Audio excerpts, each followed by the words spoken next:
Hello everyone, I just wanted to demonstrate, I would say, the 4 most commonly beneficial areas to use the Theracane. And you know that I often refer to this. We have these on the wall. Usually Christmas time, we've got a shipment that comes in, and so this is a great tool. I use it personally all the time. We use it in our household all the time. But it's working the trigger points, those tender points in the muscles that tend to hold tension.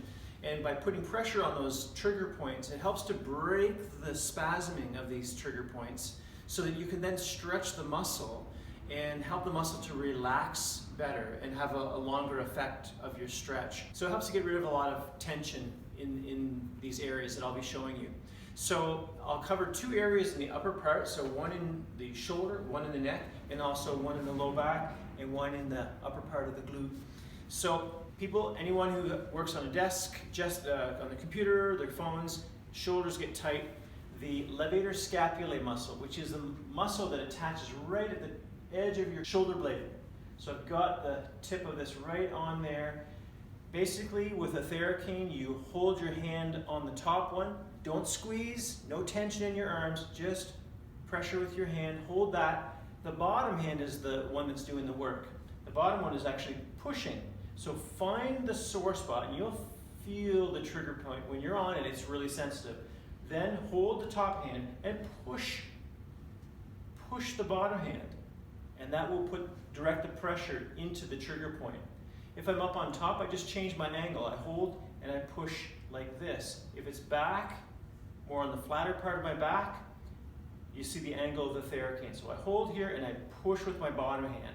So right hand is holding, left hand is pushing. Same thing would be on the other side.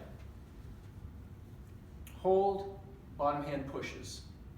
And that's directing the force right where I want it. Now you're just putting enough force to where you feel it's sore, it's painful, but you are able to breathe. You want to let the tension out, okay? So that's the levator scapulae. You can also work on the trap, on the top, okay? In this case, you're essentially just going to pulling straight down on it. But relax your arms as you do it. Okay, so that's that levator scapulae. Next one is right up here, this area, right next to, kind of underneath your ear by about 1.5 inches, 2 inches maybe.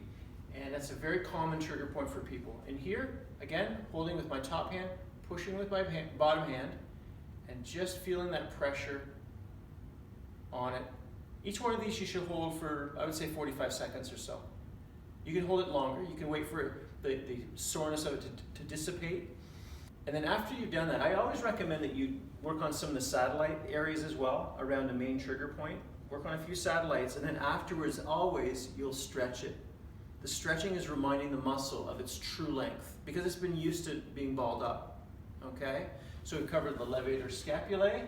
We've covered the side of the neck here. Low back muscles.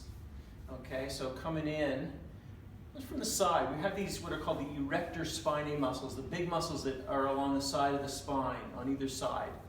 And you can come straight from back. Often find it's more effective if you come in from the side a bit. So in this case, sure, you're pushing a little bit with the bottom hand, but you're also pushing in this plane, okay? A little bit, okay? You'll find how to maneuver it as you practice, all right? So I'm just holding that, I can feel it, and just holding that pressure right there.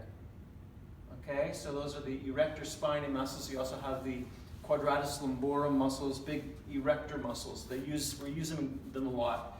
Now, right here in the glutes, okay, upper glute, these are the hip stabilizers, okay?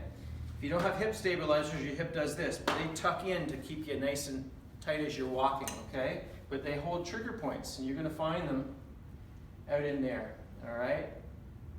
And to stretch, of course, stretching your low back muscles, you'd go side to side. With stretching your glute muscle, that's one where you would, all right, for best effect, cross a leg and pull that knee towards your opposite shoulder. That's going to stretch right through there. All right? So those are 4 main trigger points that I get after with the Theracane. I hope that's helpful. If you have any questions, don't hesitate to ask.